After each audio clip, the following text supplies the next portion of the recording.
Dieting എടുക്കാൻ വേണ്ടി രാവിലെ തന്നെ കഴിച്ചെന്ന് വെച്ചാല് ഇഡ്ഡലിയും ചമ്മന്തിയാണ്.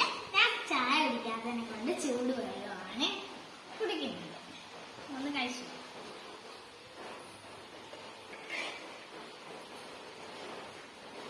അങ്ങനെ കഴിച്ച് ഞാൻ എന്താ ഉച്ചക്കത്തെ ചോറ് കഴിക്കുകയാണ്. നമുക്ക് ഉച്ചക്കത്തെ ചോറിന് വെച്ചാല് നെയ്ച്ചോറും മുട്ടയും തൈരുമായിരുന്നു ഇന്നത്തെ ചോറിന്റെ കറികൾ.